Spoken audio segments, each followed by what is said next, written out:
Ito, pag-usapan natin yung bagong magic ni Tambaluslos.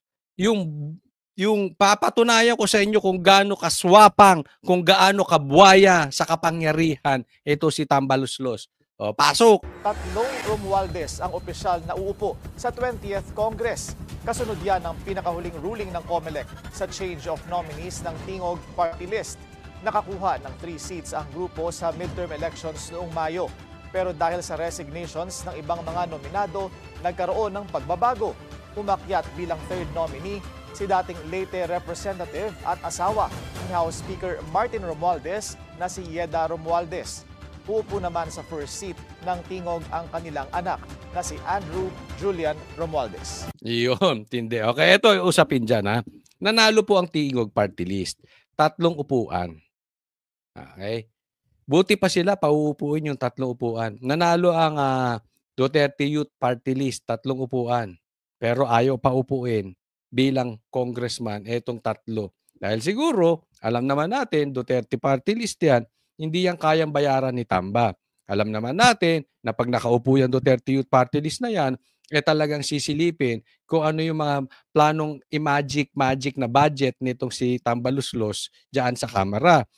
Isisilipin kung ano yung mga kalokohang plano na gagawin nitong mga congressman dyan. 3 upuan yun. So kaya kinontra nila yan. Kinampihan sila ng COMELEC. 3 upuan, hindi pinaupo yung Duterte Youth Party List. Okay? Kasi kung di ako nagkakamali, number 1 o number 2 sila. Etong Tingog, nakakuha rin ng 3 upuan. Kaya lang si Yeda ay pang-6 na nominee. So 3 lang dapat ang uupo, bagamat ang allowed ngayon ay 10 na miyembro, no? Pero yung uupo ay 3 lang. At tong si Yeda, itong asawa ni Tambaluslos ay pang-6. So hindi siya makakaupo. Una, yung kanyang anak, tapos meron pang isa, yung isa ata yung parang laging nagtatanggol sa kanila, yung parang bakla. Hindi ko sinasabing bakla, pero parang ako magsalita. Ewan ko tama yung alala ko, basta isa yun, laging, basta epal ng epal yun, nakikita nyo naman yun, nakakalimutan ko pangalan. No?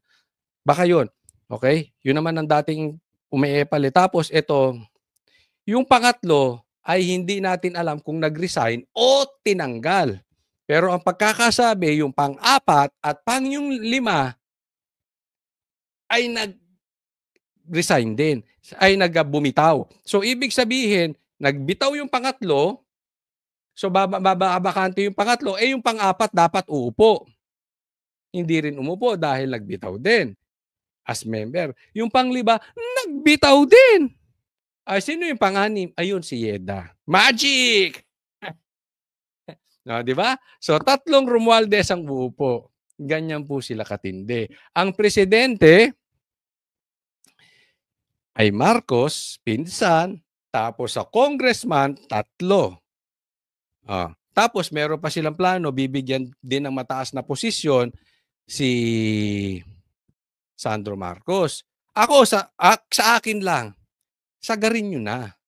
Next election, patakbuhin nyo yung driver nyo, yung kasambahay ninyo, yung nag-aalaga sa anak mo, tapos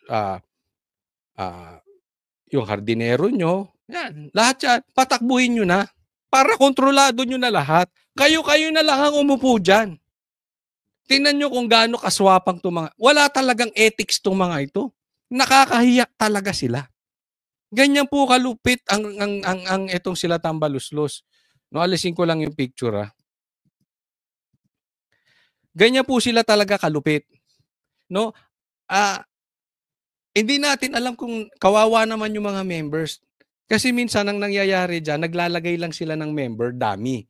Okay? Antayin natin, lalabas ang tunay na dahilan. I'm sure sasabihin ko na naman sa inyo pangungunahan ko kayo, lalabas ang tunay na dahilan dyan. Bakit kasi nilagay pa pang-6 si Yeda? Hindi na lang ginawang pangatlo. Para kung 3 manalo, makaupo siya. Kaya lang, siguro, may dahilan, yung sinasabi ko, na lalabas, bakit naglagay sila ng pangatlo, pang-4, pang-5? In short, dami. Kasi yung pang-anim, alam nila 'pag makuha nila yung 3 seat, pauupuin nila yung pang-anim. Itong 3 na yan, dami yan at nangyayari po yan, 'di ba? Maglalagay lang sila diyan ng pangalan. Pero ang may kontrol talaga niyang tingog na yan, Romualdez. Gustuhin mo man o hindi, aminin man nila o hindi, ang gusto nilang uupo dyan para control nila yung kamera, mas maraming Romualdez. Pero meron tayong balita, ha? Okay. Ang balita po natin dito ay marami na di umanong nagagalit na congressman dito kay Tambaluslos. No, dahil nga obvious kung gusto mong magkaroon ng pabor galing sa House Speaker na si Tambaluslos, kailangan talaga todo sip-sip ka. Ito po ang nakukuha nating balita patungkol dyan sa loob. No? Mayroong mga congressman na hindi naman mukhang pera, di ba? Alam naman natin, yung pagpirma sa impeachment, patungkol yan sa ano, di ba? Sinabi ni Chanco, binayaran yan. So, hindi naman lahat ng congressman ay pwedeng bulihin ni Romualdez. Lalong-lalo na kung wala naman talagang kayang ipagmalaki ito si Tambaluslos, kung hindi, yung pinsan siya ng presidente at yung hawak niya yung budget na pera naman ng taong bayan. So marami na di umanong nagagalit sa kanya dyan. No? Pero pag tingnan ninyo, yung mga nuknukan ng sip-sip kay Tambaluslos, yan talagang ang sabi, yan ay mga ganid talaga na talagang kulang na lang sambahin si Tambaluslos. Ito yung mga talagang sip-sip kay Tambaluslos. Hindi natin alam, tanong natin, kayo na lang ang mag-isip. Bakit sila sip-sip? Anong nakukuha nila? Bakit kailangan nilang itapon sa basura yung kanilang pagkatao at ibigay na lang ng todo-todo kay Tambaluslos? Kasi makikita nyo naman, and obviously, iilan lang naman sila talaga na bow. At sila yung, ako, problematic nga ako yung mga congressman na madalas lumabas sa TV, yung mga congressman na madalas lumabas sa media, pansinin nyo sila. Sip-sip kay Tamba. Ang galing. Rhyming, di ba? Yung congressman na madalas lumabas sa TV, pansinin nyo sila. Sip-sip yan kay Tamba. Di ba? Ito yung opinion ko lang. Kasama yan sa kademonyuhan ni Tambaluslos. Yan ay talagang pagkabuaya. Ito na lang na kayo, asawa mo, anak mo sa isang 3 upuan diyan. Yan po ay lehitimong wala na silang pakialam sa ethics. Yan po ay lehitimo na talaga namang sila ay ganid sa kapangyarihan. At posible din dahil may kita yan. Ganid sa pera. 'Di ba? Ganito na po itong mga ito. So greedy po. Kaya nagkaroon nga naman ng pangalan, House of Crooks, 'di ba? Yan ang tawag diyan. Ako'y naaawa dahil maraming matinong mga congressman katulad ni Pulong Duterte. Pero dahil doon ay nadadamay siya dahil binansagan ng House of Crooks yan. Bahay ng mga buhaya. Ayan. Diyan pa lang kita mo kung pagkaano sila kabuhaya sa kapangyarihan. Magic. And siyempre, kinampihan sila ulit ng COMELEC. Walang question ng COMELEC. Yung legal na nanalo, hindi pinaupo, yung 3 upuan. Eto na, may magic na arrangement na naman si Tamba, pinaupo ng COMELEC. So wala tayong magagawa Panahon nila, matatapos din yan.